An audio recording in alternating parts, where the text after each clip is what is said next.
Maaliwalas na araw to all our viewers. This is Ami Montaño and I will be your host for this episode entitled Collective Responses and Trauma from the Pandemic, a Mental Health First Response to COVID-19. This new normal has ushered in us a change in habits, behaviors, and human interaction, which causes us to have varied reaction. It can be an overwhelming and strong emotions, not only for adults but also for children. There are a lot of information about how we can adapt and look after ourselves, but there is little information about the mental health side, most especially about how we feel and how we think.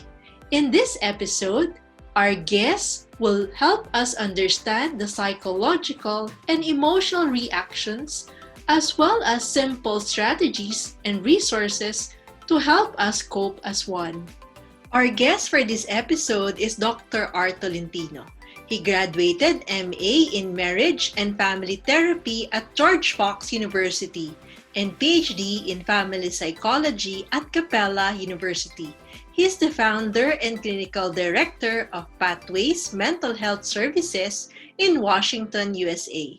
He supervised the Pathways Telehealth Clinics and the Telehealth International Clinic of Pathways MHS. He is a licensed psychologist in the Philippines, a licensed mental health counselor, licensed marriage and family therapist, substance use disorder professional in the state of Washington, USA.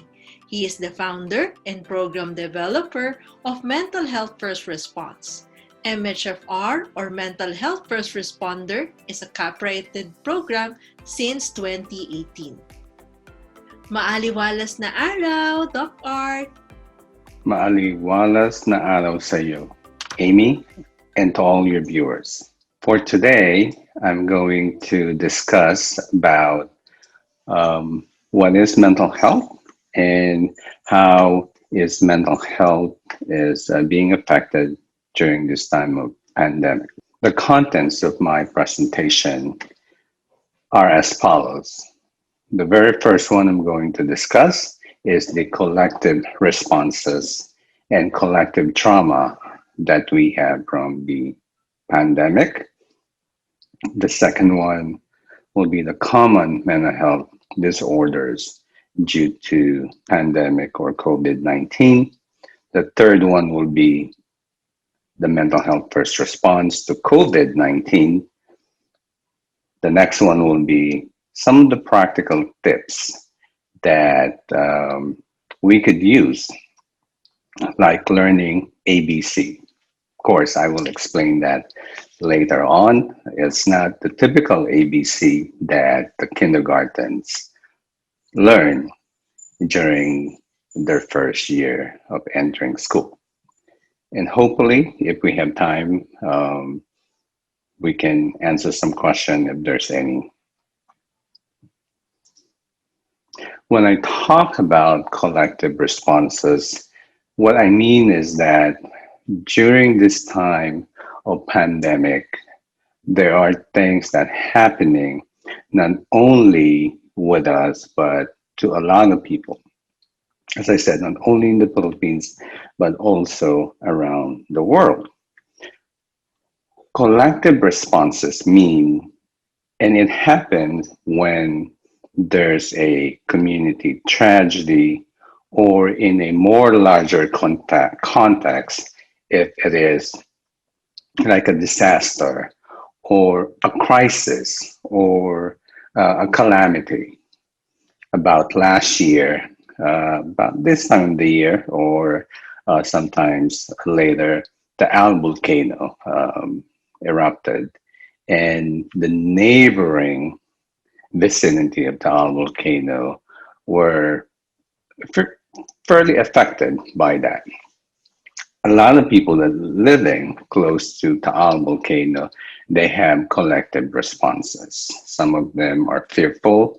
Some of them are anxious about their surrounding. But people that live in maybe in Baguio.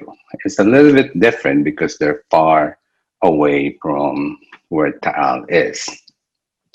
So that's what I mean when I say collective responses. So not only one people are experiencing it, but there's a lot of people are experiencing it. Now, COVID-19, when you look at that, it's not only happening in the Philippines, but also happening around the world. One of the common collective responses that a lot of people do share and experience is the common stress. We experience stress in many different levels. There are some positive stress, of course, but there's also some not so quite positive stress. Frustration is there as well. There's some irritation that people are experiencing. There's uncertainty that they experience. A lot of anxiety is also present during this time. People who are working from home, they're experiencing multitasking. Like, for example, they're working from home, they have smaller children, so they're helping with their kids' schooling as well. Maybe they have their elderly parents living with them. So not only that they're working from home, they're also helping their kids, but they're also taking care of their elderly parents. So there's a lot of things going on in one place. If we are lucky enough that we have the space to accommodate all those, but in the Philippines, as we know, we have smaller space and a lot of people live in that smaller space. So the relationship issue could definitely also is happening at that time because of the irritation, frustration, and a lot of anxiety. So it's compounded by all of those collective responses that we are experiencing. Other people are experiencing grief and loss. We are so used to going to work on a daily basis from 8 to 5, for example, Monday to Friday. I know some of you do work Saturday as well, so 5 or 6 days a week. But now we are working from home. So people are somewhat disconnected from their friend, which is one of the collective responses. So there's that loss there because normally we as Filipino, we're very social. We like bonding. We go to work. After that, we hang out with our friends or coworkers. We go to coffee houses or we have dinner together. So there is that culture that embedded in us to really enjoy life and hang out with our friends. But now, because the pandemic, we could not do that. So there's that grief and loss. Again, it depends on the scale of the person is experiencing. How big is that, or or maybe not that big. Our responses are very different, but nevertheless, a lot of us have the same responses. Some people are having a hard time adjusting to work from home because, as I mentioned earlier, not only that they're worried about their homework, uh, if they're assisting, or if they're also at school, because some of you are also working and also going to school, so they're worry about your own homework, but then you have to worry about your kids' homework. So there's a lot of things going on working from home. So it's hard to adjust, and there's a lot of distraction. One of the major things that a lot of people are experiencing is the slow connection. If your internet connection is very slow, then it's really hard um, to do your work. You have deadlines. Your boss or your manager is asking you to do that. So there's a lot of adjustment difficulty that's happening.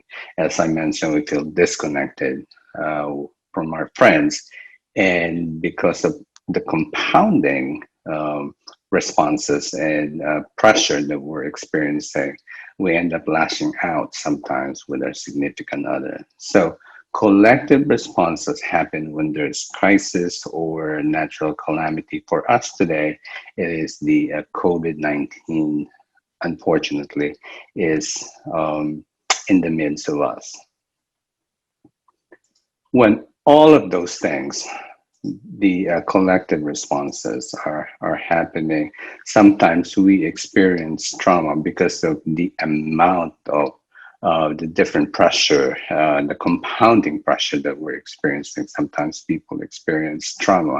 Again, trauma is very subjective, and it happens in many different ways from different people. But my trauma could be very different than someone's trauma.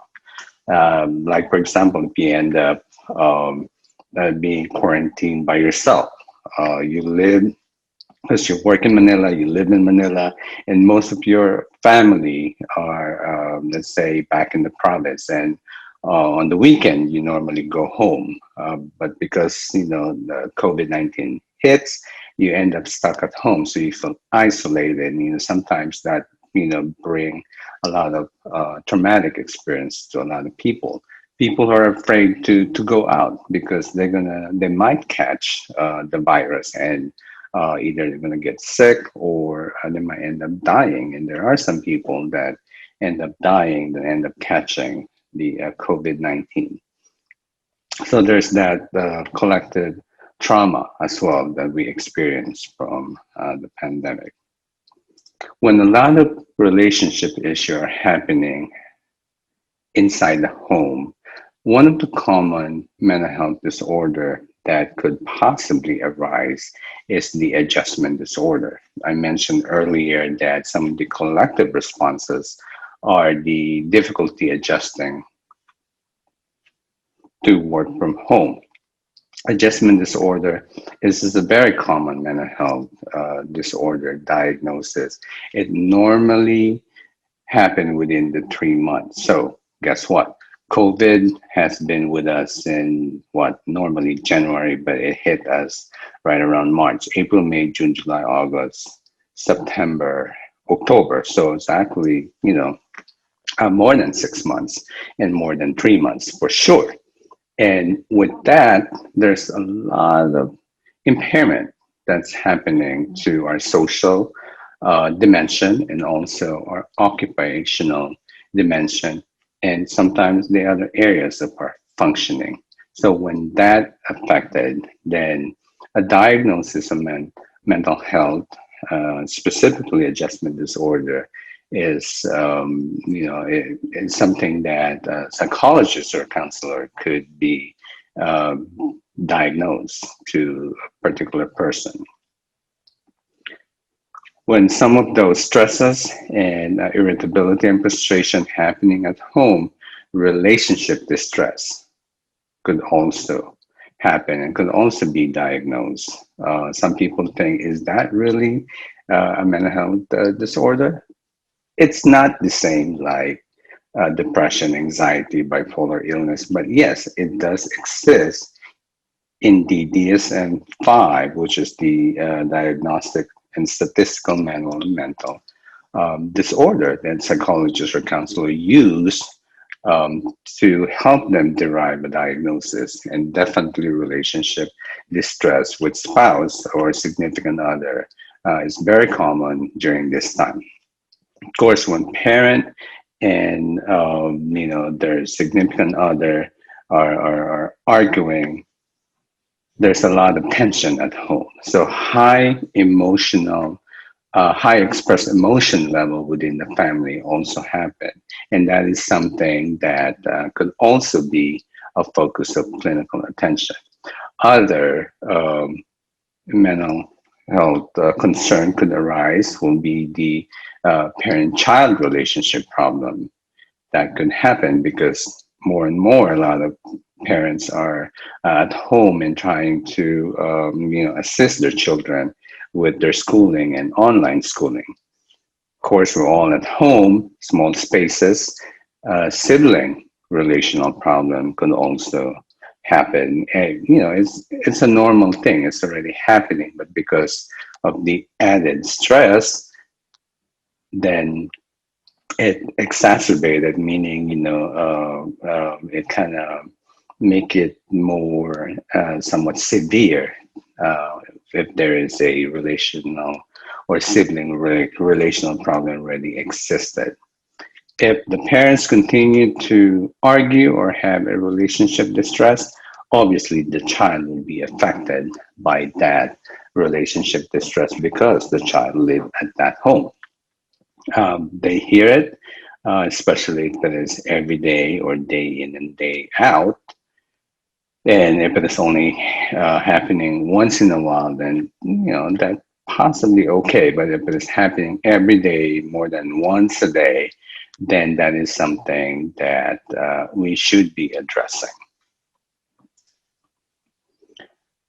For my next slide, I'm going to talk about the mental health first response to pandemic.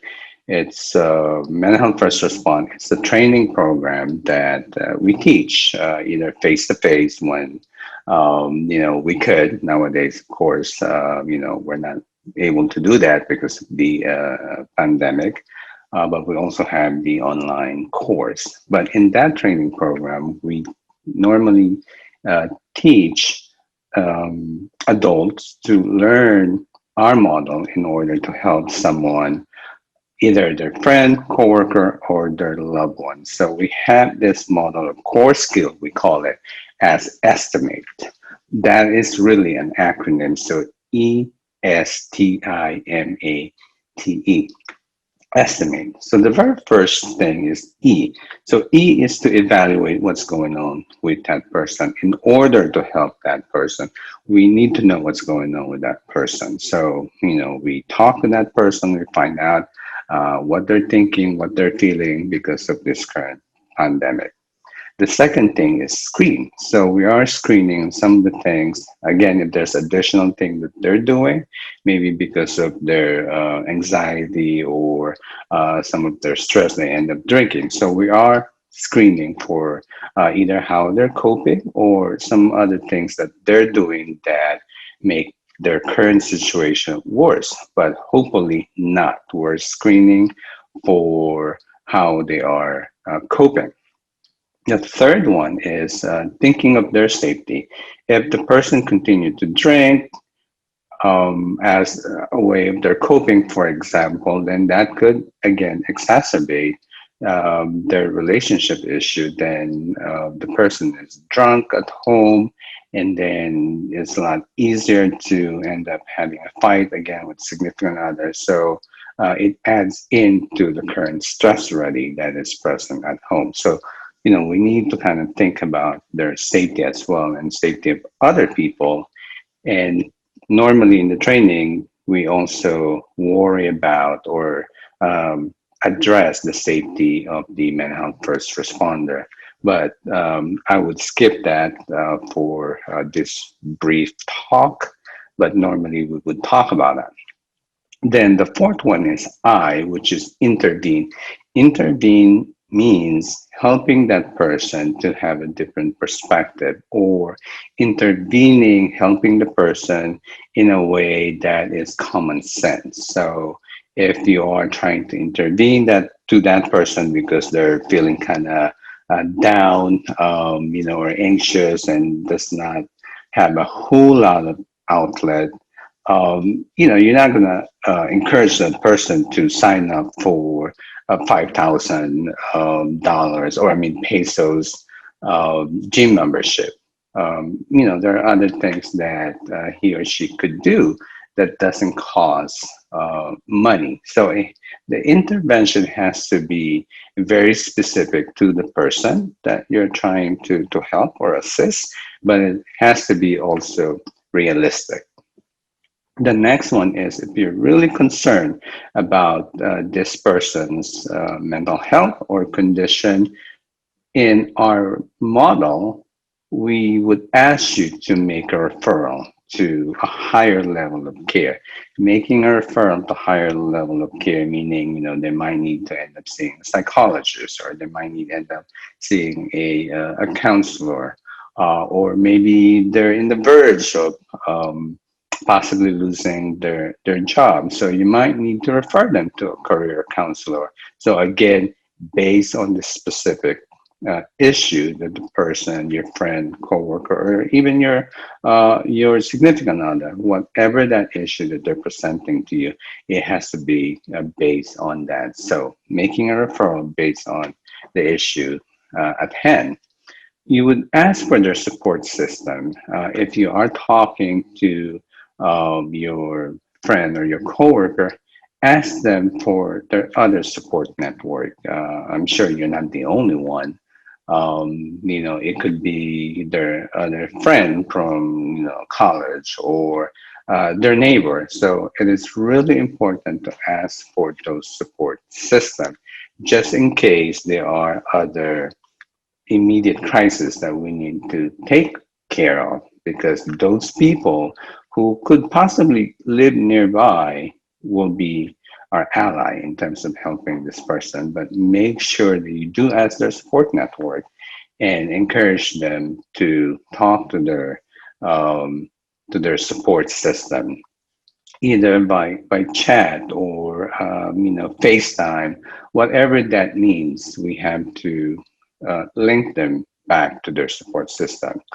If you and the seventh one is T, transfer the case or the care. If you made the referral, then we would ask you to transfer that case to that professional, whoever that might be. Maybe you don't need to transfer the case or the care. The person just need to be heard, or someone they just need to talk to, and that's okay. This does not need to be in order. This is very flexible.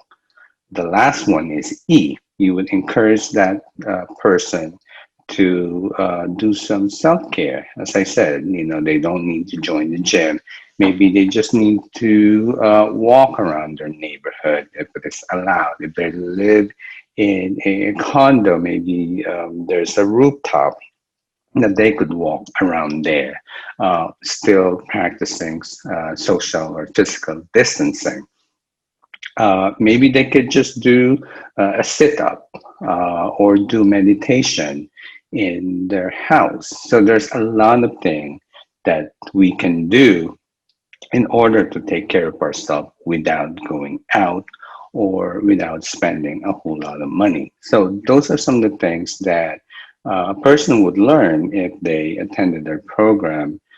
So they'll be able to use that core skill in helping other people.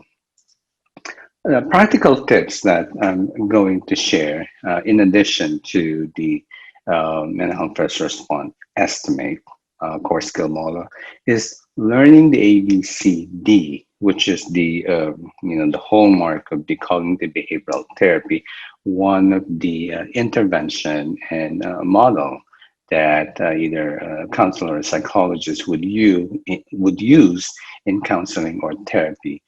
And it's very simple. Again, it's not just for kindergarten.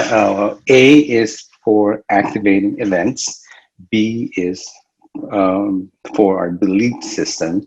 C is the consequences of those beliefs. And D is to dispute that belief um, system that the person has. So, for example, my partner has ended our relationship, so relationship breakup. The belief of the person would possibly be, I can't live without her. I never find anybody, I'll never find anybody like her again. Then the consequences, which is the feeling and the behavior, could be dysphoric. That's very clinical. I'm going to say down. I'm not going to say depressed, because there's a lot of criteria to say I'm depressed. We just don't draw out the word depressed. I know a lot of people say I'm depressed, but really there's a clinical symptomatology for someone to be diagnosed as depressed. So I would say down. That person is feeling down. Um, They have no interest in going out or even showering because they just broke up with their significant other. So, in disputing the belief system, that person would have to look at the evidence. So, that relationship, for example, only lasted for 6 months. So, prior to 6 months, this person is also dating someone for about a year. And guess what? So, it is not really 100% true that the person will never find anybody again, because prior to that the person is also in a relationship. So we're going to look for alternative viewpoint that could possibly exist, and we're going to look at for some of the evidence. And chances are maybe after a month or two, this person will meet another person. So a lot of times some of our um, kind of consequences, those consequences are due to our belief system. So in cognitive behavioral therapy, we work on the person's belief system.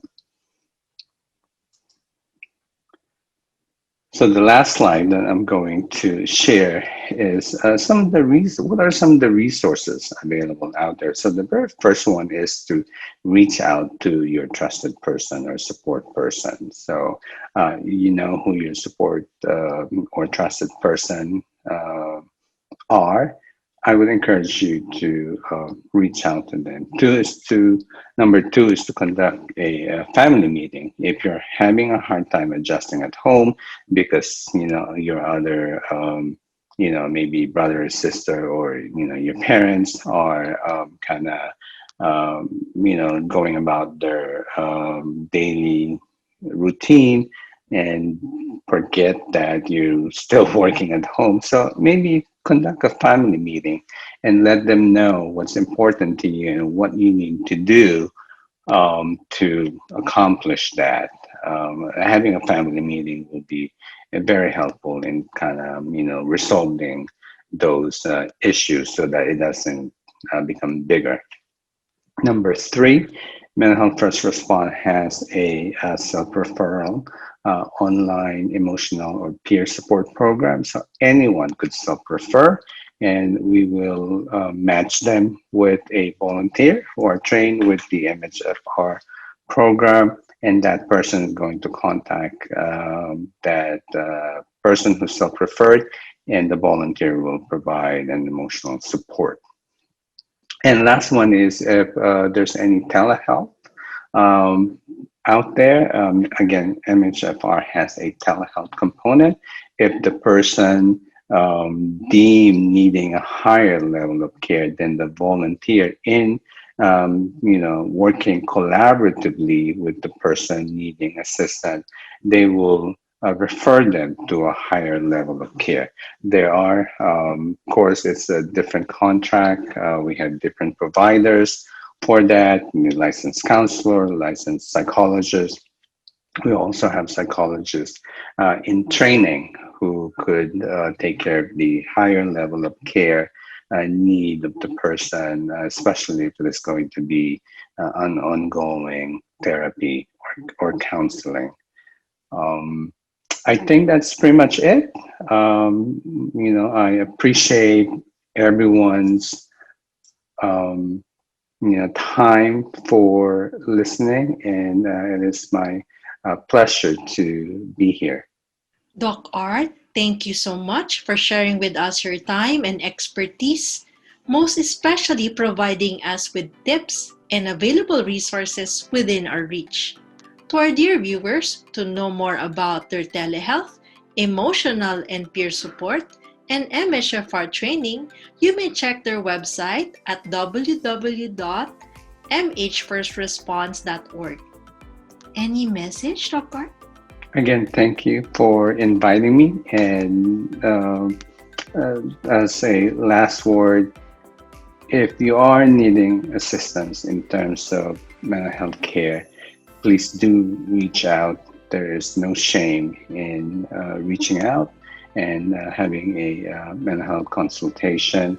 There are some free resources out there, as I mentioned earlier, and let's bring that stigma down and reach out. And there's a lot of people who are willing to assist, especially during this time. Dr. Art imparted to us that emotions are valuable and very useful in understanding our situation. We are reminded that we can control our emotional experience by mindfully examining our patterns of thinking, and we can develop a more practical and rational way to relearn and to adjust our beliefs. COVID-19 made us reflect that it is important to look into our mental health and well-being just like our physical health. He also made us aware that the key is collective action. We are not alone, but instead, access to care, support, and resources is available, just like MHFR, who generously give their time to provide online emotional help. To our viewers, we are all in this together. Maaliwalas na araw, and we look forward seeing you in our next episode.